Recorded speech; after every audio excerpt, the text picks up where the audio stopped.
Hello and welcome to BIZ Inbox. I'm Em Vernem and today I have Soph Hirst. Yay! Every week we answer your burning career questions in the simplest way possible because we're busy. We know you're busy. So we're not going to sugarcoat anything. We're just going to give you real answers without the need of a corporate translator. This week we're getting into working well with the team, vague managers, and desk etiquette. Super spicy questions this week, which is why this week in particular, we've chosen all of the questions to be from completely anonymous submissions. So if you do have a burning career or workplace question that you're kind of scared to put your name on, you can just email us, message us, DM us anonymously, and we won't say your name. Your secret is kept with us. So the first one we're going to get into came through our inbox, and it said, I'm working with a teammate on a project and they keep missing the deadlines. It's so frustrating. Should I tell my manager? And is it ever okay to throw someone under the bus? This question is so spicy to me because I feel like I've had definitely experiences of working with someone and them just not pulling their weight, but I never thought about escalating that. I'd always just do all the work and then I just talk to my Interesting. manager and say I'd rather work on projects by myself. Interesting. Okay. Yeah. Have you ever had the flip happen where a coworker has saved you? Like they could have thrown you under the bus and they actually didn't and saved you? Yes, I've had that happen to me many times, which is Yeah. like I think about those moments all the time. I know. And you you're like, I'm gonna love you forever. I remember I had Yeah. this one when I just started working at Google. Maybe it was like 6 months in, like long enough that you're meant to know what you're doing, but I still did not. And we had this sort of like a weekly whip with our manager, and our team was quite small at the time. I think it was even just 3 people. And Mm. you at the end of the quarter, you have to have spent 100% of your budget. So most companies, if you go over budget, you get in trouble. At Google, it was like if you went under budget, you got in trouble. Oh my But God. I hadn't spent, so I was like way under budget, and our team was way under budget, but it was my fault. And our manager in the meeting was like, "Why are we so under budget? This is a real problem." And my teammate just jumped in. He's like, "No, Soph and I had already talked about it. We're going to split some budget between us and figure things out straight after this. We'll send you an email. It's all sorted." And he just saved me in the meeting. It was completely my Oh. fault. I'm like, I'm going to love you forever. So, like, back to the question that this person sent in, is it ever okay to throw someone under the bus? I think if it's a last resort, but first you have to ask yourself 2 things. So one, have you tried everything you can to resolve it directly with the person first? And then Mm. 2, what is your motivation for actually throwing someone under the bus? Because sometimes people think they can do it by making someone else look bad, they look better. And it's a really bad idea to do that. So, Mm. first of all, like in this situation, I think this person keeps missing project deadlines, which is actually super annoying, and it can make you look bad, and it can be actually bad for the outcome of the project. Yeah. So you sort of don't, to your point, Emma, and you taking all the work on and then, just asking not to collaborate with people anymore. It's like what you could do is talk to the person first and try and ask, is there something going on for you? What is making it hard for you to meet these deadlines? I mean, people's got a lot of stuff going on in their lives. And so like, I always appreciate the coworkers who first just come and talk to you about stuff and try and actually ask you if there is something that they can do to help. Um, Really good tip for this is instead of using why questions like why aren't you hitting deadlines, use what and how questions. So say to them like, what is making it hard for you to hit these deadlines, or how is it that I can help you? If you use why, like why aren't you doing this, it can sound quite accusatory, and it can kind of Oh, make that's the so vibe weird. interesting. Yeah, I always love that little It's like tip. such a simple word switch. I know. I think it's because from when we're young, you're like getting in trouble, and your parents are like, "Why did you do this?" Oh, so That's what I think. true. I'm sure there's some like hardcore psychology behind it, but so like always try and resolve it with your coworker first. But there are actually situations where people just won't fix it, and it's actually making the project result bad, or it's like Mm. it's actually bad for the work. So, or it like can damage your reputation.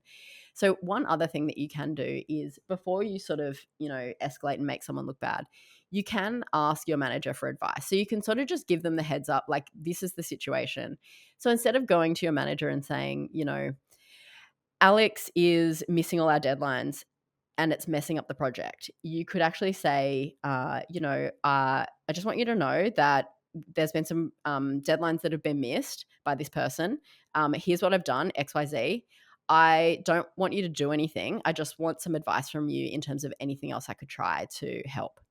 And I think that can be really good. If you do decide to give your manager a heads up about it, which sometimes can be a good idea if you've tried everything with the person first, you can go to your manager, instead of saying, Alex keeps missing the deadlines and it's messing the project up.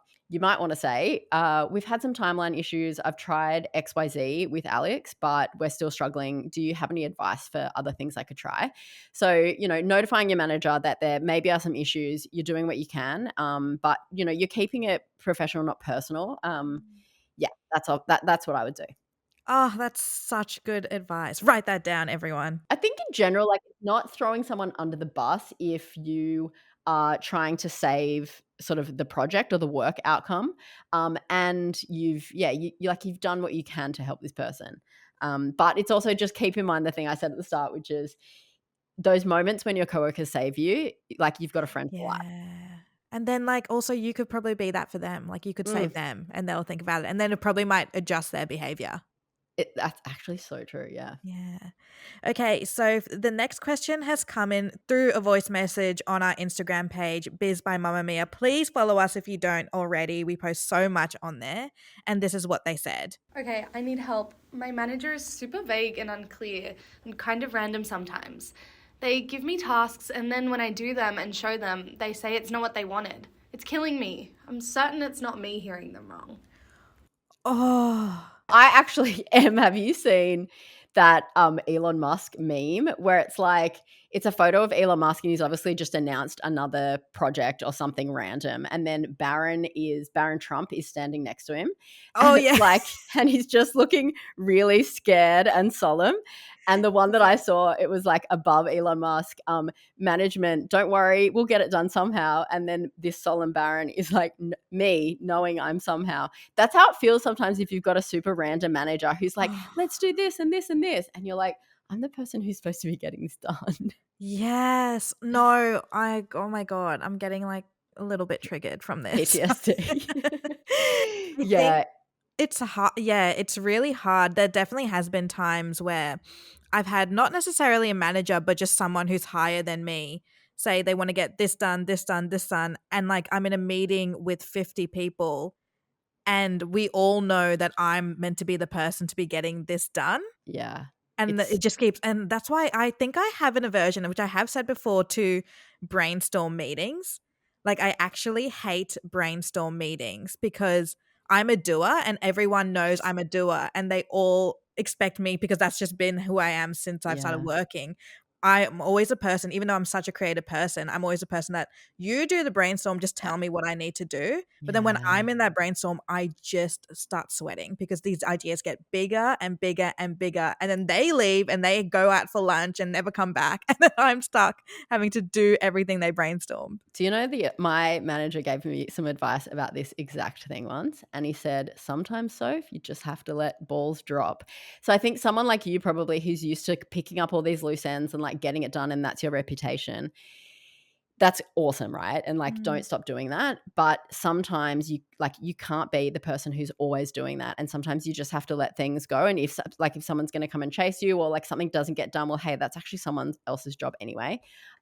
Yeah, always being the person who's like taking the action items and taking things on. Sometimes you just have to push back a little bit as well. But back to the manager, like giving you tasks, and when you show them the task, like they say it's not what you want and they just like giving you a bunch of stuff. This like never really goes away. It'll happen to you all throughout your career, and it's just it's a skill that is, if you can learn, like master this skill now, it will help you so much in your career. So it's such a sick skill to be able to manage managers like this.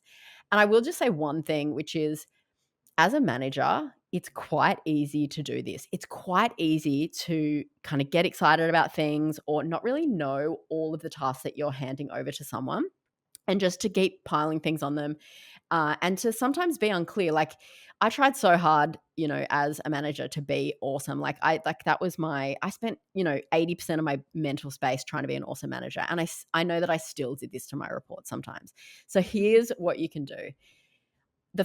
Try and remember this acronym PER, per.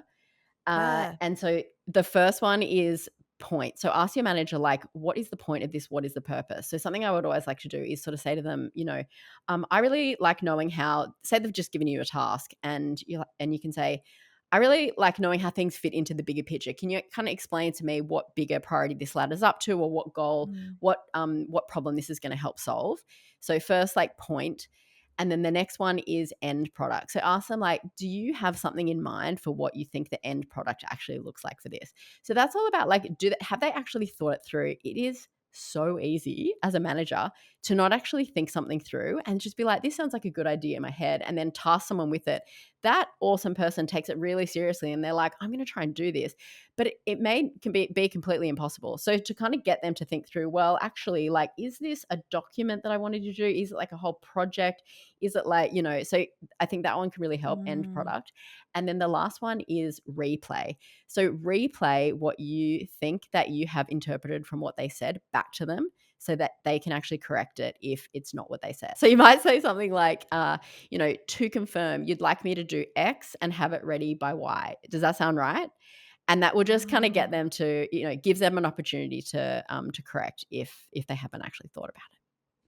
That's actually such good advice, because I feel like early in my career when I just wanted to impress people, I was just told that just say yes to everything. So there'd be like these massive projects and stuff that I just say yes to, and then completely butcher them because I actually didn't know what I was meant to be doing. It's so true. Do you know as well, it's like, yeah, if you can just ask a few questions in the moment, it can save you so much time. Also, I think the hardest thing to learn in your career is you're not meant to do everything that your manager tells you to do.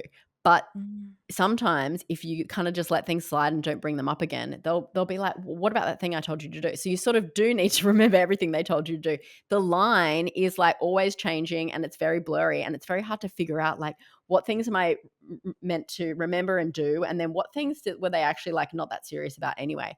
One thing that I do like is if you kind of think they just like had this idea in the moment and they weren't really that serious about it anyway, the next week that you have that meeting with him, you can kind of just say, last week we aligned on A. Do you still want me to move forward with that? Or is this now a bigger priority? Because sometimes other things will come up and they'll be like, actually, that wasn't really that important anyway.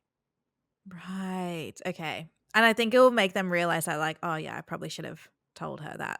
Yes. Like a lot of this, by the way, a lot of the onus on this is in managers. I think it is your manager's responsibility to be delegating tasks clearly to you, definitely giving you the end goal. They don't always need to tell you the how to get there, but they always need to be giving you clarity around the end goal. And I think a lot of this actually comes from people not being trained in terms of how to delegate and manage properly.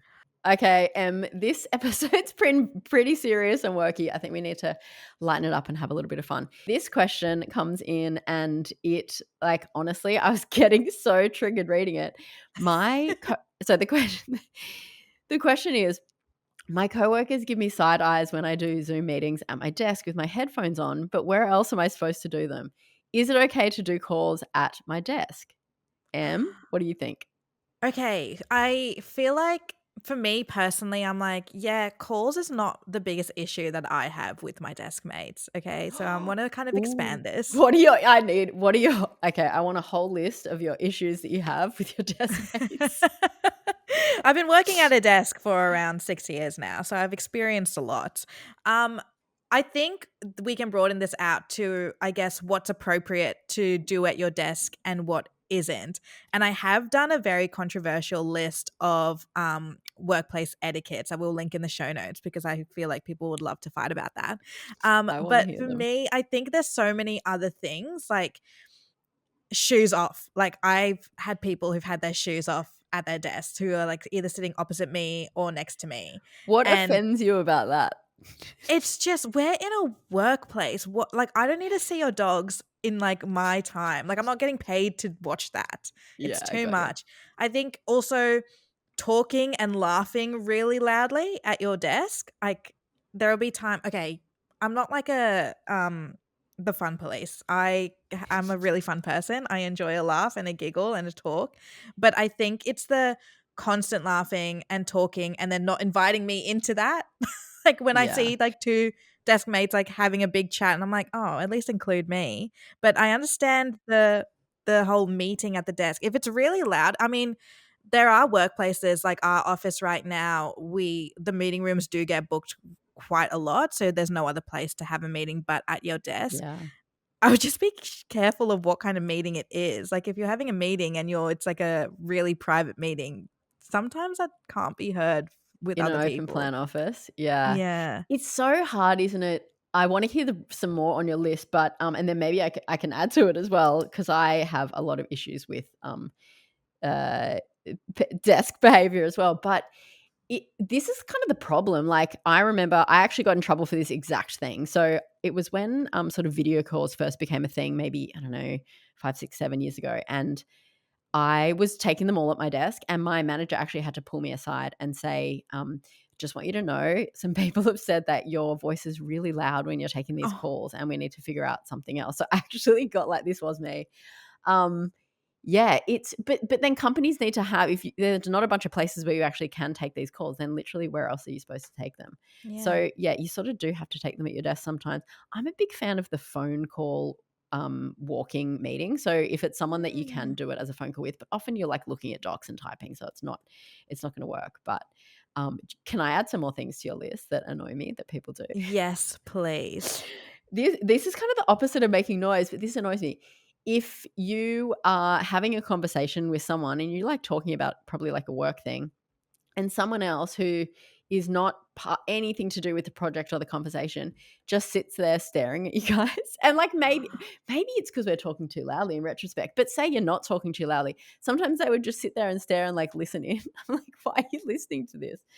And then the other one that sometimes annoys me is if kind of the opposite of what you said, which is if everyone's having heaps of fun and like having a laugh, and there's someone that's just sitting there the whole time with their headphones on, they never talk, they never interact for like long periods of time. I'm like, you are bringing the vibe down, and that is annoying. That's actually so true. Just like I think every that's now and true. then you want to, every hour or so, just take your headphones off and give us a little something. Yeah. What about people who, like, if you have your headphones on, because I guess I'm like in the editorial section, we're all writers. So sometimes we'll be in the zone of like writing a piece. Yeah. And then someone will just like tap you on the shoulder and just be like, take him off, take him off. And you take them off and they'll be like, how's your day? I'm like, what do you mean? How is my day? The worst. So I guess it's like, don't do it to us. Don't wear your headphones, but then don't interrupt us if we're wearing our headphones. Yeah. That's bad. We're bad. That's bad. That's bad. So yeah, back to the question then. What do you reckon? Can you take Zoom calls at your desk?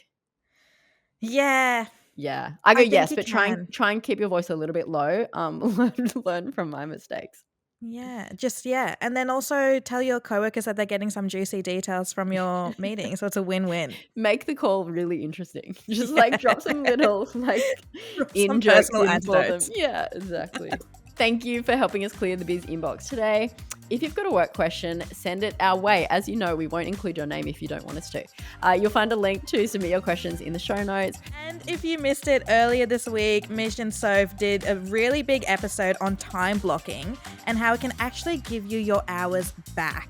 Head back into the feed to check it out. We'll also put a link in our show notes, and we'll be back here in the BIZ inbox next week. Bye. Bye.